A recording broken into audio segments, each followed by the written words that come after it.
I think that's the button. Roll on podcast, roll on. This is our podcast song. Love it. Roll on Ultra Crude. Ultra Crude Podcast. I'm John. This is BMFJ coming at you live from Nashville, Tennessee, the Mid-State studio of Murder Mile Productions. I love the energy. Yeah, this is the Ultra Crude Podcast. In case you're new to the show, thanks for tuning in.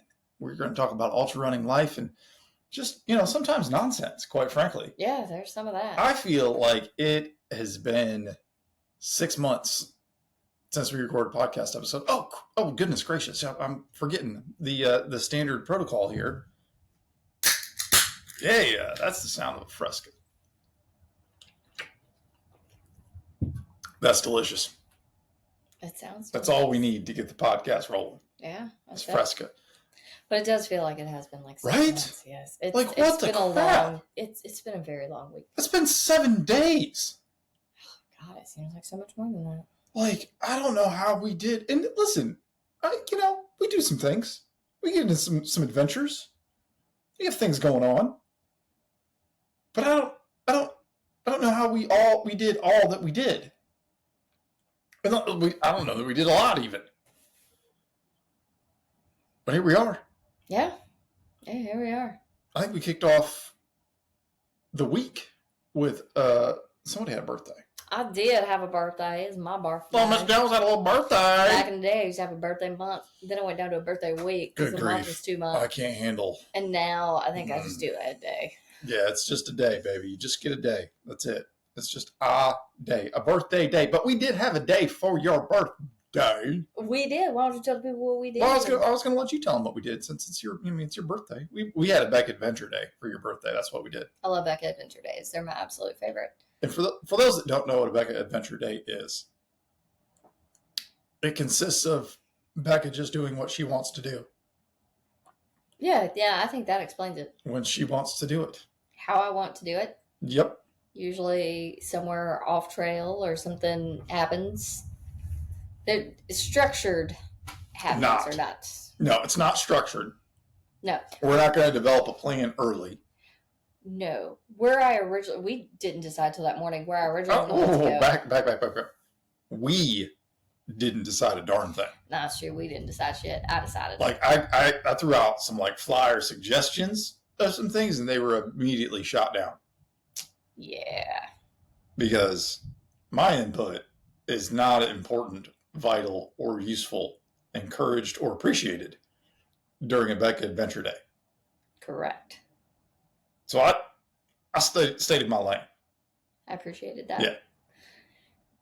Yeah, what I really want to do, I wanted to go up to Lost Creek Cave, but that was going to require really kind of studying the map a little bit more. I mean, it's a large enough cave, but it's got an underground waterfall, and I really wanted to go see that. Oh, sounds dope. Yeah. They actually filmed the Jungle Book at that not the underground waterfall, but the waterfall that's in front of the cave. Like, there's a cave to the side. There's a couple. Isn't the Jungle Book a cartoon? No, the remake. Oh, like the live. Yeah. I'm against that. I'm against the live action remakes of Disney. It wasn't like the bullshit Mowgli one. It was like things. Like the Jungle Book. I'm still against it. I'm against all of the live actions. As a child, I'm sure. I watched the Jungle Book. I watched the cartoon, which was animated. There would be no need to film a waterfall for that. You didn't watch the other one? No. The fuck is wrong with you? I don't even think there is another one. There is. We'll pull it up on Netflix after this. Yes. No, we're not going to do that. Anyway, so when he met the wolves and all that stuff, they filmed that scene there at the waterfall here, 2 hours from us in Tennessee. Anyways, I wanted to go check that out because I wanted to do something a little underground. I want to fuck around with the cave a little bit. Yeah.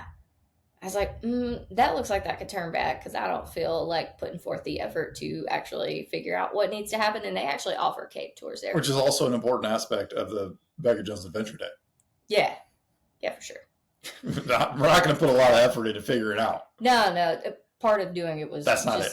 Kind of being on whatever. But I knew there was a smaller cave that I'd never been really into, because one, I never had anything more than a cell phone or anything when I've been up there. It's been years since we've been up, or since I've been up to Virgin Falls. This was your first time there. Yes, indeedy. So, Was that outside Sparta? More or less. Which is a couple hours from here. I think it's like 2.5 ish. Yeah. Maybe 2 3/4 by the time you get to like the trailhead. It was dope though. We saw a whole mess of waterfalls. Oh yeah. I love a good waterfall. Yeah, there were lots of good waterfalls. You got some great pictures. What was that last waterfall we saw? That was the Virgin Falls. It is magnificent. Because what's that one by the Giz? Is that Foster? Yeah. Foster Falls. I mean, it's big and it's pretty, and you don't have to walk very far from your car to see it. Yeah. But even when you get down there and you're below it, it's like, this is okay. This one was like cascading on rocks, and there was like a rock where the waterfall was running through that it worn it all down. And it actually goes back down into another cave, so it's kind of like a sink, is what it goes. I mean, I was just trying to talk about the waterfall. You're jumping ahead a little bit. Sorry. Well, no, the waterfall's beautiful, but what's cool about it magnificent. Is it goes back down. It's definitely worth the hike. Yeah, which was 4 miles from the trailhead, 4-ish, a little extra. But there's waterfalls on the way. Yes, there are other waterfalls. So it keeps you entertained. Great spots to swim. Cool. A little swimmy spot. Now, it is important to note, when you're going to Virgin Falls, you're basically starting on top of the plateau, and you're going a gradual downhill the entire way through this trail. You're off in the cut. There's no cell service at all. This trailhead is in the middle of nowhere, down a gravel road. You do not look like you're anywhere close to civilization at all. It's a very pretty hike. The sign at the trailhead says strenuous.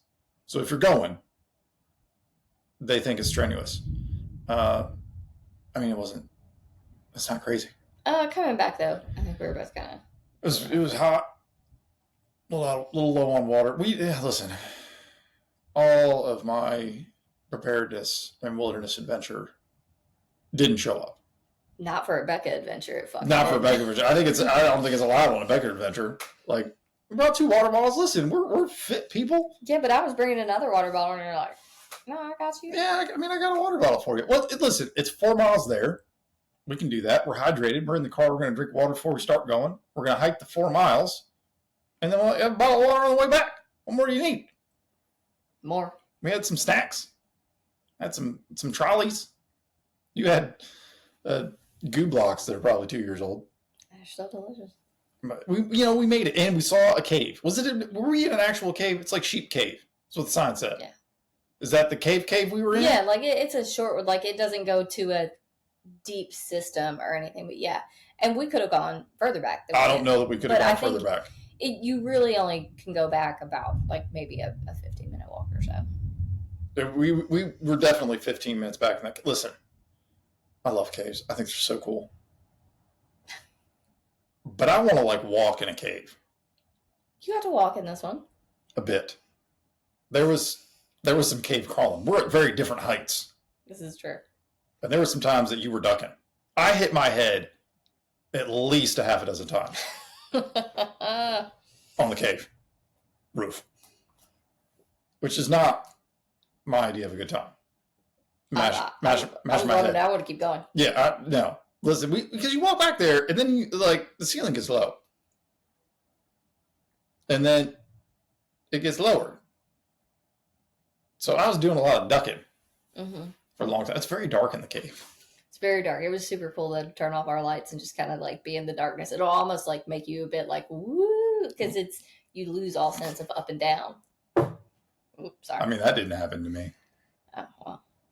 I think the water running through the cave gives me a pretty clear indication which way's down. Listen, this is the other thing, is that there's water running through this cave. Yeah, you're walking through a creek the entire time. Yeah. And not it wasn't deep, but it was it was above your shoes deep. And I'm thinking... the water was low when we went in. But we got back in there, and I start thinking, this water's coming from somewhere. If a lot of the water starts coming from somewhere, we are going to be in a real bad situation real quick. Oh, yeah, for sure. So it's not like I panicked. I wasn't panicking. I was just this is probably not. Nobody knows we're here. There's no indication that we're in this cave. We didn't tell anybody we were going in the cave. This could turn south. we should leave this cave. And I was like, no, we should keep going. Yeah. And then I was like, let's not. Yeah. John recently went. For multiple reasons. He was like, I think we're deep enough in this thing. One, all of the safety reasons listed above. And then two, as I said, it was a lot of ducking for me. It was getting, I'm going to say the water was getting deeper and and the ceiling was getting lower. And the next section, I was like, oh man, I'm going to have to get really cold. Yeah. And you were like, nope. No, I'm not. We're not navigating that. And I don't think he would have let me go by myself. No, ma'am. No. So the adventure came to a halt, but it was fine. Anyways, we saw the biggest... There was more adventuring after that, but then we saw the waterfall. And yeah, tell them about the cave life. Oh, so cool. It was the biggest, like, crawdad I'd ever seen. It was... crayfish, whatever you want to call it. It's crawfish. It's crawdad. Crawfish. It had to be 8 inches. It was massive. It was so big. Like, the spread on it was 4.5, 5 inch. Like, it was massive. Listen, I lived in Louisiana for a little while. I have crawfish experience on a professional level. This thing was freaking huge. Yeah. Like, ginormous. And he was just chilling in one of the little pools, and then we scared him, and he ran away. We didn't see him again. But it was really cool. And the cave was really cool. And here's the other thing I like about caves, is that it was also cool in there. Yeah. Because it was about 80-some degrees, almost 90, when we walked into the cave, and it was immediately like walking into a refrigerator, and that's awesome. Yeah. And then on our way out, though, because we had adjusted to it, you could feel the humidity as you started to come back out, and it was so miserable. You could see it as the light entered the cave. The humidity was coming with it. Yeah. And then we saw a really pretty waterfall. We did. And then we hiked back and went for a little swim, which I gotta be honest, I think that's the first time I've swum in like a creek like that. Yeah. Yeah. I'm not, I like chlorinated pools to swim in. No, that's fair. It is good, clean water, though. That's kind of what I like. That's kind of my thing. Good, clean, pretty water. It was good. And Lost Creek Cave is actually 4 miles in the other direction, which I did not realize that. Like, I was wondering how it's a 50-minute drive in between them, but they're right there on the map. So if I had looked more closely at the trail system, because I was like, oh, shit, we could have done both of these. Well, I think, it worked out, though. We could do that one and this. Like, you'd have to park the other trailhead. Yeah. And then you could see that one, and then hike in and see this one again. Like back, same 8 miles either way. Yeah. But it's good to go. It was fantastic. Had a lovely dinner. Stopped at some ice cream shop on the way back. Been hitting the ice cream pretty heavy here lately. Not anymore, but we'll get to it.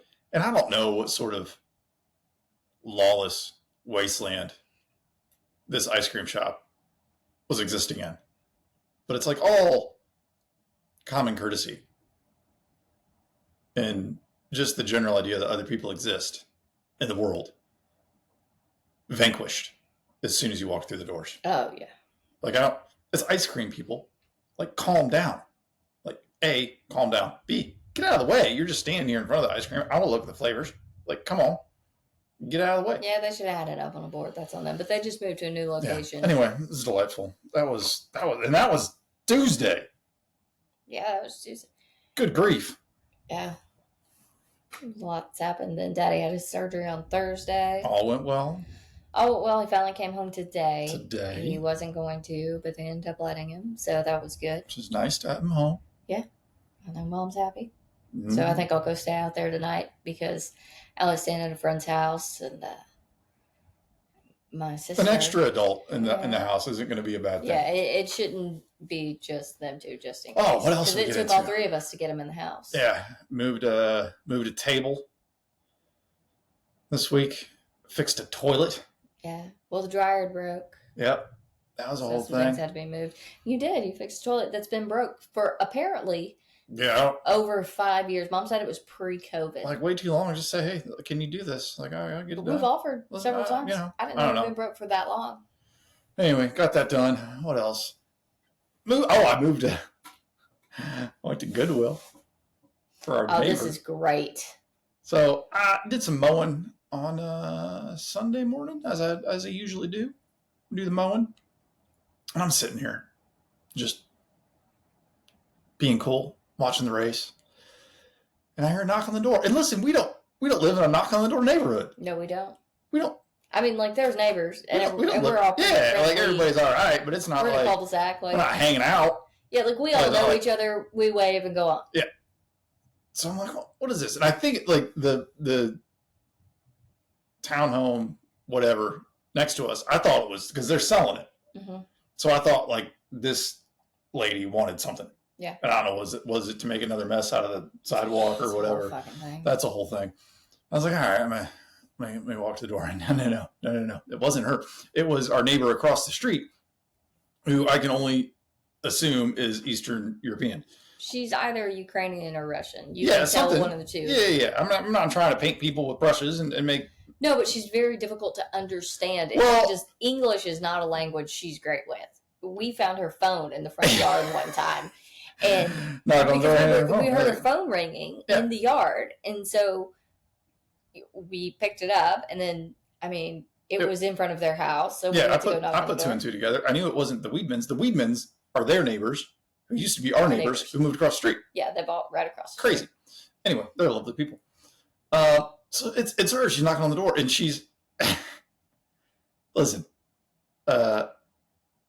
She does a great job with the English language, but it's not her first. And so she gets somebody's like, she didn't even speak to us when we dropped off the phone. No, she didn't. But anyway, and she goes, she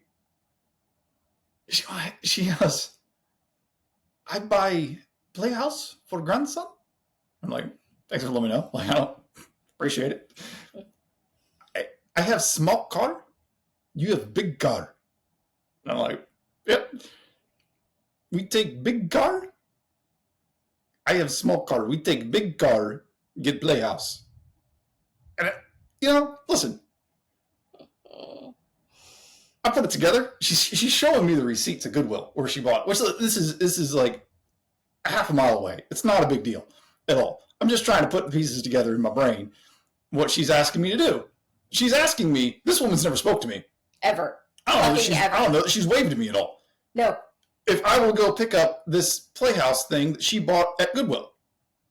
Because I have big car. She's talking about my truck. She's talking about Becca's truck. Big car. She has small car. She said this 17 times. I'm not exaggerating, people. That's all she kept saying. Big car. Small car? Big car. Probably because she didn't know the word for truck or pickup truck, which is fine.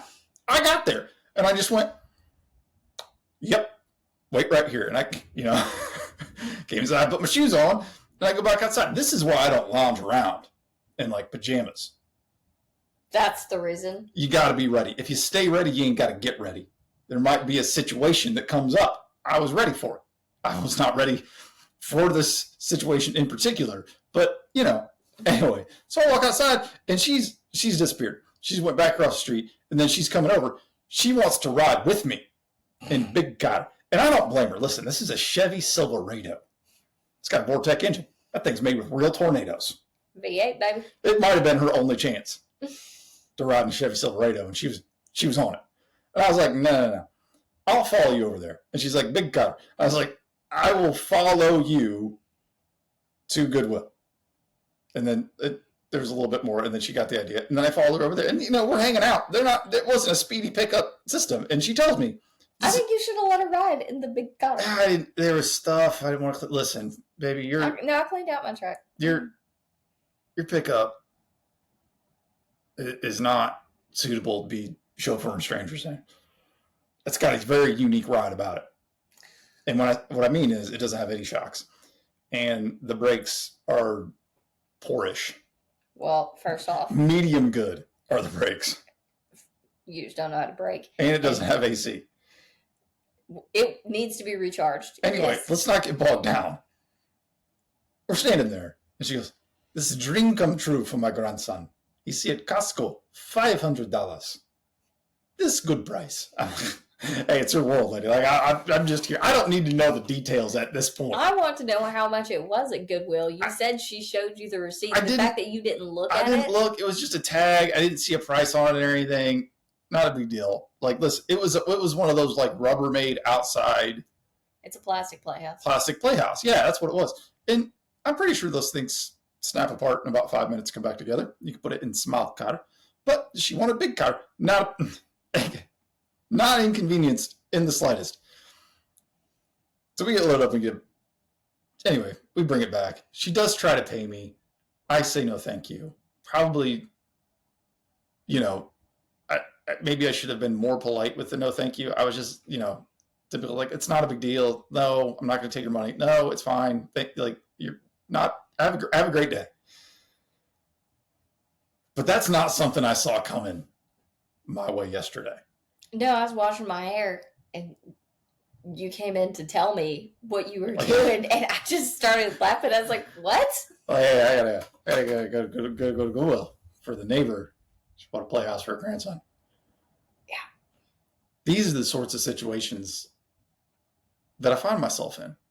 It was a classic picking up a playhouse for your neighbor situation. I would have loved to see your face through all of it. The whole thing was a bit. Is this happening? It was, yeah. This is happening to me. This is. I can't. What are you gonna say? No, you can't say no. Like, you just do. It's not a big deal. You do the thing. You do the thing. It took 20 minutes. Yeah, and only because we had to wait for 15. Yeah.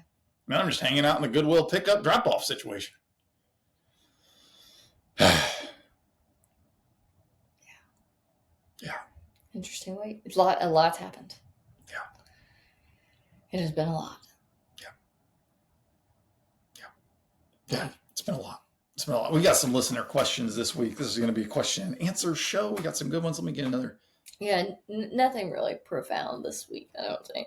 It's been Listen, we can't give the people profound things every week. They'll come to expect it. And I don't know how profound we are. We can't be pulling that stuff out every Monday. We got to save some. We got to bank it a little bit. We're going to start off with the softball question. Listen, this because I have been eating a lot of ice cream lately. I'm going to find it. Oh, we're starting carnivore again. Oh, yeah. Tell us about that, Jones. Oh, yeah. Yeah. What do you got going on? I started 75 hard today. My diet is going to be low carb. I've done gluten-free, and I don't remember what I did the other time when I completed it, because I've done 75 hard several times, but I've completed it twice. That was the completion was gluten-free. That was the first completion. I've got two. Probably gluten-free again. I think I changed it, but I don't know what I changed. I can't recall. Anyways, keto. I may have done keto. It might have been what I did. But yeah, so we've got that going. Very excited about that. Just how you doing on your 75 hard today? You're half day in. I just have to read a book. I've done everything else. No, you know how to read. That shouldn't be too hard. Yeah, I mean, I don't enjoy it, but I'll do it. Yeah, whatever. I'll do it under protest. Oh, absolutely. Oh gosh, it's like storming outside. That is. Thunder is. That's a bit wrong. They're fine. But yeah, I just said but yeah like multiple times, but I'm gonna keep rolling with that. Very excited about doing carnivore again. I didn't want to do that for all of 75 days. No, we're just kind of starting the carnivore-ish. But your diet is it's a really low carb. So anyway, we're just jump starting with carnivore. And we've done carnivore before. Mm-hmm. We've had great results with it. And honestly, it's just a really great reset. It's very easy to plan. It's almost mindless. Like, you just eat meat. Like, you don't have to read labels. You don't have to do anything. And you cut back on calories just as it happens, really. Yeah. So I'm looking forward to it. It's hard to eat 3,000 calories of ground beef in a sitting.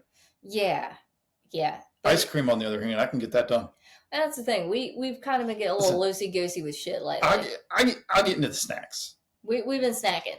They got this zesty taco Chex Mix out there, and it'll get to me. The pizza's my favorite. You like the pizza? I like the taco. Yeah. Anyway, I'll get to snacking, and I'll be like, I can have some cookies, and anyway. Yeah. Just kind of let it loose. So we're going to tighten up here, which is fine. And it's much easier, I think, for us and just everything we've got going on to make a hard decision like that. Is it sustainable? No, but we can do it for a really long time. I think last time we did it 2 months, maybe. 2 or 3, yeah. I was carnivore a long time. Yeah, it might have been 3. But, it just really takes a lot of that was the last time we did 75 hard. We went carnivore. And the option stuff. And we have some things coming up where it's going to be, a little carnivore difficult.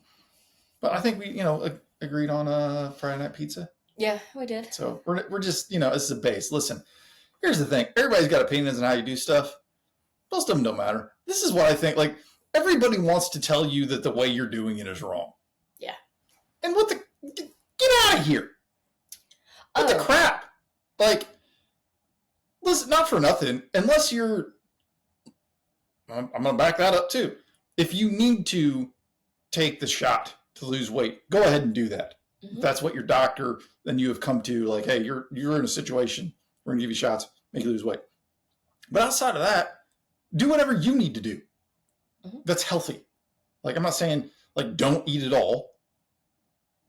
Like, there's some of those issues. But if I don't care what exercise you're doing, I don't care what your diet is. If you're living a healthy, happier, better life, just do your thing, man. Yeah. If somebody wants to tell you, well, you should do this, then tell them to shove it. Oh, yeah. I think I talked about this in my story this morning because there's a lot of people who are like, 75 hard isn't sustainable. It's not fucking meant to be. And also, you're not supposed to go hard for everything. That's bullcrap. It is sustainable. You can read every single day. You can work out twice a day. Like, it doesn't have to be like running a half marathon every single day. It doesn't have to be powerlifting for an hour and a half a day. It doesn't have to be, but you can exercise in 2 different 45-minute increments. Yep. That's not freaking hard. Outside. No, it's not. And you can sustain a diet. It's just a diet. A diet. It can be like, I'm allowing myself 1,800 calories a day, or 1,200 calories, or 2,000. What? Like 1,200 is probably not enough. But like, you get my point. Mm-hmm. Like, there's a lot of people that sustain a healthy diet that doesn't consist of Big Macs. Oh yeah, like, get out of here. Let people live their lives. There's a lot of people, and I see it a lot from people who have never completed the program. That's where I say you will never. I'm going to say you will never. You will only hear that from people who, one, either went way too hard on the program and it destroyed their body, because there are people that take it to the extreme. They go full send because they don't know another way to live. But Andy tells you that's not what you're supposed to do. There's a 75 hard book too. Like, it explains it's really about on your level and just making you commit to doing something every day. And if you're a runner, you know what? You should be walking. You should be doing flexibility. And 100%. The first time I did it, we were getting like 35 miles a week of just walking. Oh, and then I was doing a ton of flexibility stuff and body weight. I did 75 hard, and it was like -2 in Nashville that year. Oh, yeah. Winter. And I was walking my happy behind out in the freezing temperatures, and I had the flu. I was still rolling. Like, listen, I'm here for it. It's 75 inconvenience, really. It's inconvenient. It's inconvenient. But if your life needs structure, it's good for you. It is. It'll kick you in the butt and get you going. It helps get you in a direction that you need to go. If you're looking for that structure and you're looking for a reset, it's very doable. And people are like, oh, I can't drink a gallon of water. Yes, you can. And add some electrolytes too. Like, take some salt pills or do whatever you need to do, especially if you're a runner. You have that shit on hand. It's not fucking hard. Yeah. But I highly recommend. And sometimes I did not like drinking the gallon of water. Oh, see, I drink a gallon of water a day anyways. Sometimes more. I drink Frescas. But I enjoyed having all that. Now, you do need to plan everything. You got to be intentional with your day. You really do. If you don't get a workout in the morning, you do your first workout at 4:00 in the afternoon, your night's not going to go the way you want it to. There was one night we were doing a workout at midnight for crying. Yeah, 11 o'clock. Got it in under the wire. But that's how the day went. You'd already done a workout. We'd done a workout, and we had an event we were doing that evening that we didn't get done with until 10:30. Yeah. Like, this is where we're at. But there's no rule that it has to be anything intense or anything crazy. Yeah. I mean, mix it up. All right. Yeah. Let's get to the questions. Okay. Favorite Andy's Culver's Dairy Queen treat order. Dairy Queen's what we got local here. Culver's, we got that. We don't have one here in the View. We got them in Indiana. Well, we've stopped the one in Kentucky. Oh yeah, I like me some Culver's. I'm gonna go Dairy Queen because it's the most familiar, and it's gonna be a peanut butter parfait. That's gonna be my classic Dairy Queen order. Haven't had one in a long time, but that would be my all-time favorite. The dilly bar's good too. I like a dilly bar. I don't have an answer for that because You don't do treats from Dairy Queen? Very rarely. Listen, you're going to get me with the ice cream. Doesn't really matter what it is. I'm not a big Blizzard fan. I'll say that.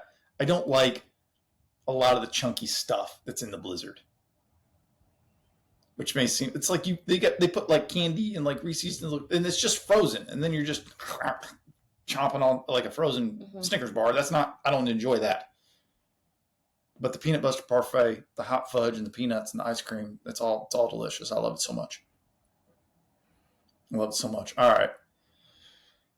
Question number 2. I've heard you guys mention it before. Could you guys explain what trash miles are in training? So go ahead and negate everything I said about like just do your thing and don't let people tell you that you're doing it wrong. So we'll walk that back a little bit. There are ways to train wrong.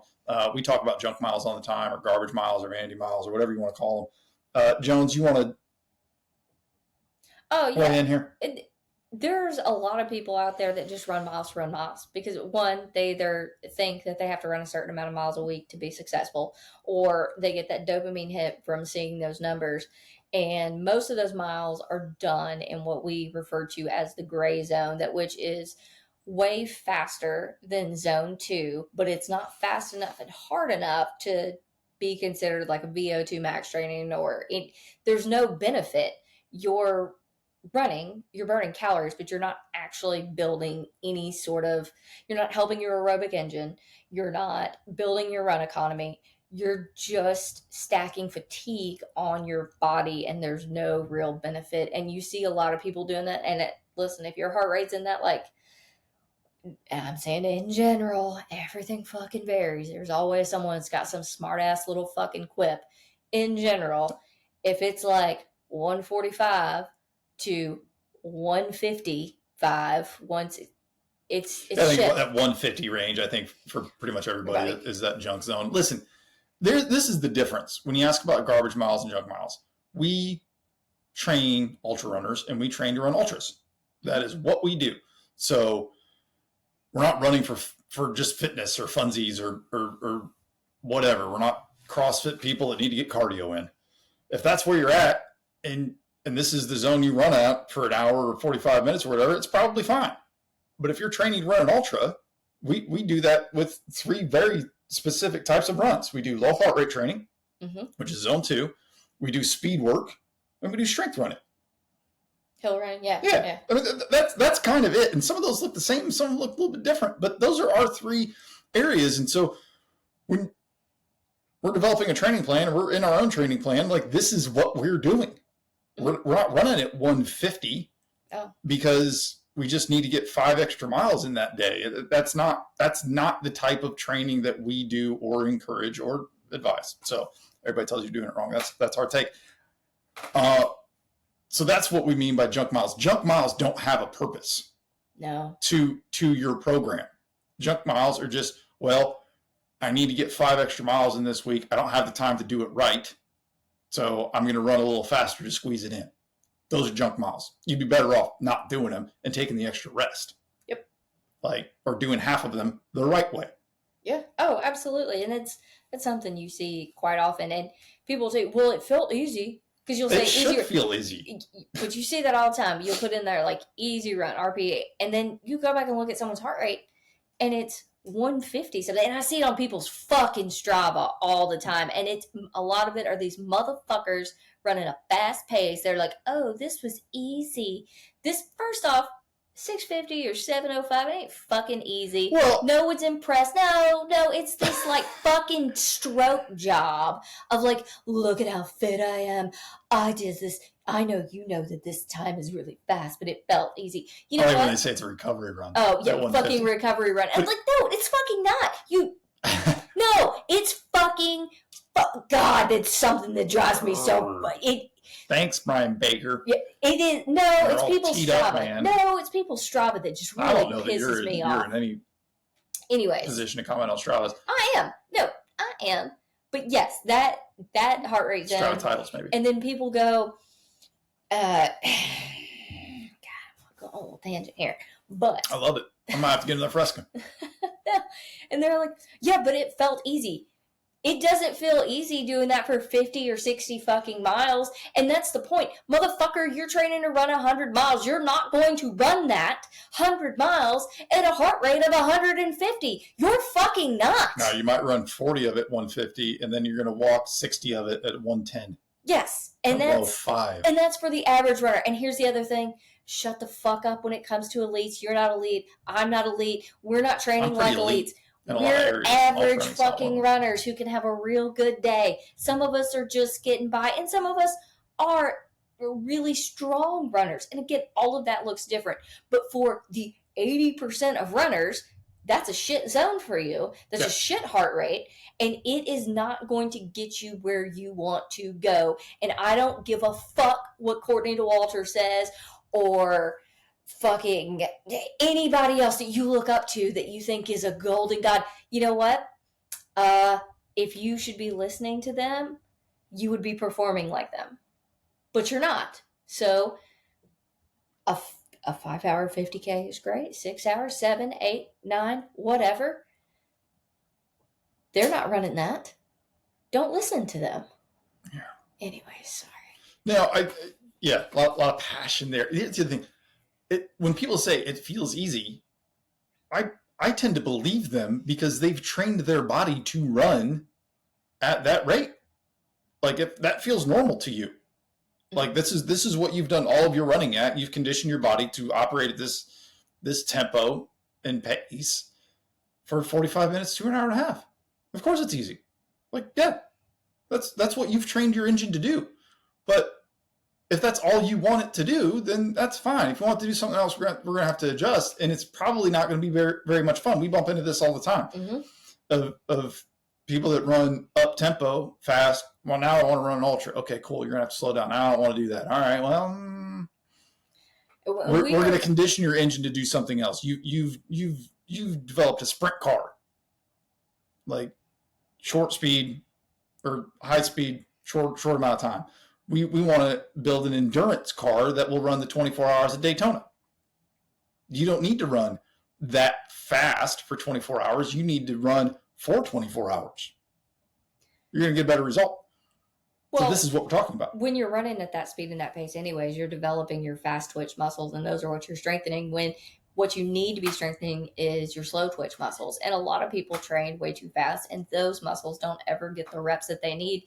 And one of the ways you can tell that too is the muscles on the top of your feet. Like, people talk about those hurting all the time, and in ultra I've seen people tear them, all sorts of things like that. And that's from that like longer ground contact.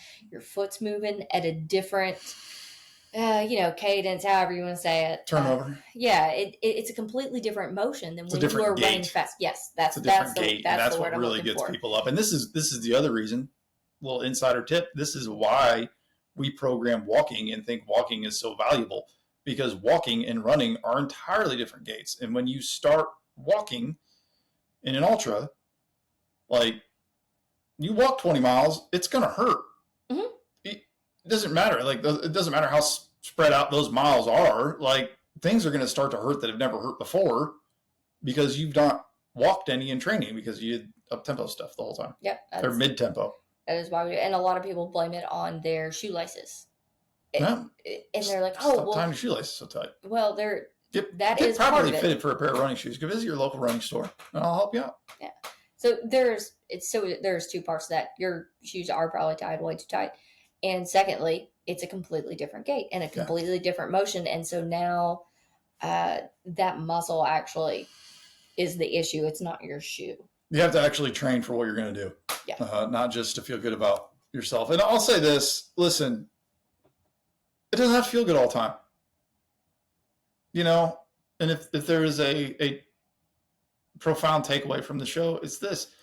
Like, how you feel about it isn't what's most important. This was a rough week out here for some people in races and some training. Like, you get credit for doing it. You don't get credit for doing it and feeling good about it. Like, not every training run is going to feel good. Not every race is going to feel good. Not every race is going to go the way you want it to. Not every training run goes the way you want it to. You get credit for doing it and showing up. Like, you don't have to feel good about it to get the credit for it. And if you give yourself credit for doing it, you'll probably feel better about it. Yeah. Like, so take it easy on yourselves out there, people. We're going to move on. We're going to stick with running related training questions. Minimum effective dose of training for ultras. Downside of undertraining on race day. Minimum effective dose of training for ultras. Like minimum mile count, I think. Minimum training block. What's the least you can get away with and be effective? And downside of showing up undertrained. I mean, there's a lot of variables that go into that. Do you stay active and doing strength throughout that? Are you staying moving? Are you talking about just actual, like, what kind of ultras is it? 50K? Is it 100 miler? I mean, there's so many different factors that play into that. I don't think there's any, like, magic number if they were more specific on what that looks like. But I mean, we train people to run and be successful at 100 miles or winning mid-state on average 30-mile weeks. Yeah, it's interesting. Aaron Dane is the one that asked that question. So, and I know him personally. Look at that. But I know personally his training plan for mid-state and what we prep, and it was low mileage. Mm-hmm. And we kind of like champion low mileage. We do, and for a lot of reasons. But all those runs have a purpose. But that's chief among them is that you can get there because all the runs have a purpose. And you have to do strength work. That's the other thing that really factors in. Like when I took second at Cruel Jewel that year, I didn't do but maybe 20-mile weeks, but I was in the gym a lot and I was strong. Yeah. And that's the biggest thing is building a body that is resilient and durable. You can get away with a lot more. And then if you want to focus on something or do something faster, you can up that mileage. But higher mileage doesn't always equate to more success. No, and this is one of the things that, I talk to people any chance I get, or when somebody mentions wanting to do a longer distance, they come in the store, they talk to one of us or whatever. Like, I think sometimes people think that the training miles are a barrier. Like, well, I can't run 100 miles a week. Like, oh, that's cool. You don't have to. Yeah. Like, good Lord. You probably shouldn't be doing that. But, your training plan, sometimes from a 50K to 100 miler isn't going to look all that much different weekly mileage wise. No, there'll probably actually be a lot more walking. We incorporate rucking. The miles look different, but the mileage at the end of the week isn't going to be, we're not going to double it. No. Or triple it or whatever. And I will say, I think I read an article after Western this year that high mileage is going to come back. So I think we've been in this lull of like everybody's like slowly coming around to low mileage. Mm-hmm. And like saying, hey, we can get this done. But I think some of the elites this year in the top finishers were running on high mileage. So that's going to trickle down. We're going to have to hit this head on next year and the year after because the elites did it and then the sub elites are going to do it and a couple other pros are going to do it. And so we're going to be having this conversation about how you need to run 110 miles a week.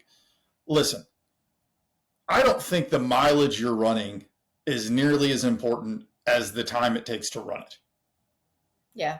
Like, I'm running about 7 hours a week. I'll get to 9 hours pretty comfortably. Yeah. Maybe even 10. I'm going to probably peak out at 10 hours a week. 11 if we throw in some walking, which we're going to, you know what I mean? Like, that's 10 hours a week. This isn't a part-time job where you need to be 20 hours. So maybe the people that are running high mileage are still running maybe 12 hours a week. This is their job. They're running 12 hours a week. But what you need to understand is that they're recovering an extra 12 hours a week from you. Most people are going to sleep about 6-7 hours a day if you're a normal person. I'm going to guess that if you're running higher mileage, you're a lead athlete, your average is probably closer to 9 hours a week, maybe 10 on the high side. All right? So now they've got 2 hours extra a day of recovery than you have. They've got the time to do an hour a day, 2 hours a day of active recovery, stretching, sauna, whatever it is, yoga. Like, they're doing all these extra hours in recovery that you're not doing. Yes. That's the key, is that it's not essentially the miles they're running versus the miles you're running. It's the hours it takes to do that and then the hours of recovery from that. We tell people, how much time do you have? Yeah, we tell people time and time again, you can only train as hard as you can recover. That's it. And that is where you see overuse injuries and everything else pop up, is because people can't recover. And for most of us, we have physically laborious jobs or things that require a lot of time being there that are stressful. And here's the other part to it too, is throughout training and throughout life, there are chemicals and cortisol are constantly being released. Now, doing big training days and doing races and all that, it elevates that. For men, afterwards, it'll also drop your testosterone. There's all these things that happen in the body. So training is stimulating chemical and physical responses that you want, and going through that process of elevating those and then recovering. And when you stay in a state where your body isn't actually recovering, and I'm not talking like your legs, like, okay, your legs may not feel great, or they may feel fine, but you can tell by lower body bloat, by sleep quality, by resting heart rate, or if you are one of those people who goes in and gets panels done and has things tested, as everyone should, especially if you are doing a rigorous training plan, you can get feedback that your body doesn't tell you. Just because your legs will move doesn't mean you're recovered. It doesn't mean that you can go hard. It doesn't mean that you should do another 100-mile week. And I have gone back and forth. There is kind of a split throughout our coaching certification of people who believe in the lower mileage in zone 2, and the person who put together some of that program does not believe in that. And we kind of had a back and forth one day, and they were bragging on all the stuff they'd done. I know what I'm talking about because I trained this person in the Olympics. And this, yeah, and you're this an idiot is what you are. I'm sorry, but you took high level athletes, you took top performers, and then just changed their sport. Yeah, and thought what get out of together work. But anyways, my response to that was, how many elites have you coached that have all had major surgery or have their or suffered burnout or had their careers cut short due to hip surgery, knee surgery, and all these other things, like in the prime of their running, doing that? And they have to, like, there's like kind of no correlation. That's like, yes, there is. Yeah, there is. 100%. I could name in that conversation that we were going back, I could have named 4 big ultra running athletes that had just in the past 3 years undergone surgery that they had coached. And it's like, you think you're proving your point. You are not. Yeah, you're actually proving my point. Yeah, her point. I think, for average guy, average lady, average runner, I'm going to say 30 miles a week is a minimum. Yeah. Minimum standard, 30 miles a week. To get it done. You can peak out at like 50. Yeah, and that's we're talking average. Yeah. Kind of base. Depends on where you're at fitness-wise. Like, are you coming in and working up to that 30 miles a week, or are you, jumping in, you're already running 5 hours a week, 6 hours a week because that's what you like to do. So I think 30 miles a week, we can get it done with that. Now, if there's a ex-Olympian millionaire out there that wants to be coached and run 110 miles a week, shoot us a call. We're happy to do that. You don't have a full-time job. You want to run a lot, we'll get it done. Yeah. Like, that's not it. But most of us are normal people with jobs and families and responsibilities and stress. So the last thing you need to add to your life is stressing about higher mileage. Like, let's pull that off the table. Let's eliminate this high mileage barrier for entry into the sport.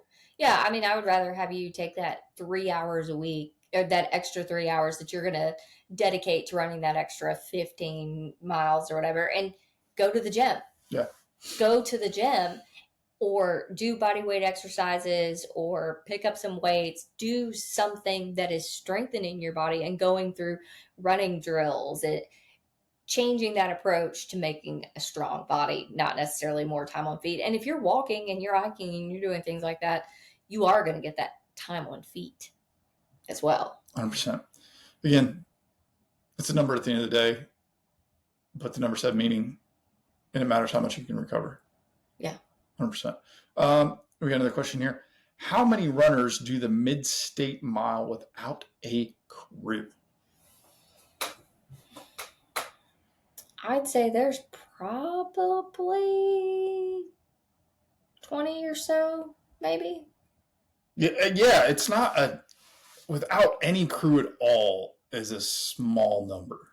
Yes. And part of that is because there's a very accessible family atmosphere there. So part of the appeal of Midstate is that your family can come and crew you and see you every 20 minutes. That's different than most other ultras out there. And so there's kind of this village of crewing. Yeah. And there's lots of people that see that someone doesn't have a crew and they hop in or help, or people get done running and then they take over helping. And we encourage that, but most people do not have to be told. They're in it. If you're sitting beside somebody, your chair's beside somebody with a crew and you don't have one, they're probably going to notice that you don't have one in a little while. They'll start filling water bottles for you and stuff like that. Make sure you have something to eat. That's the kind of type, that's the event that it is. This type of environment that it is where everybody just pitches in and help. You can 100% run Mid-State Mile without a crew. You'll end up with a crew if you're in it long enough. If you are in it long enough, you will have a crew. You look at Jeremiah Cohen this year, his mom came and helped him out of the race, and then he had a dozen people crewing him at the end. That's how Mid-State goes. Luke Bolschwall showed up alone when he came and finished second. And then, good gracious, just surrounded by people in the end of that race. This is the type of event Mid-State Mile is. This is the type of people that show up to Mid-State. You can 100% come without a crew and have a good time. I will say that if you are adamant about nobody helping you in this race, that it is going to be difficult for you to be in the race for a long time.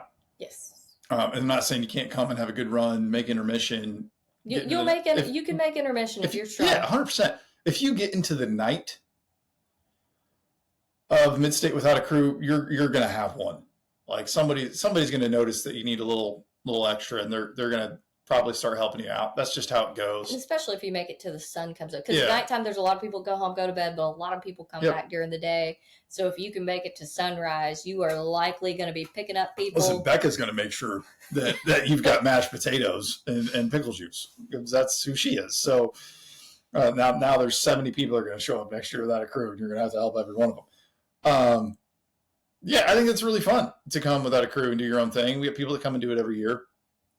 Again, it's difficult to go deep in the race 24 hours without any help.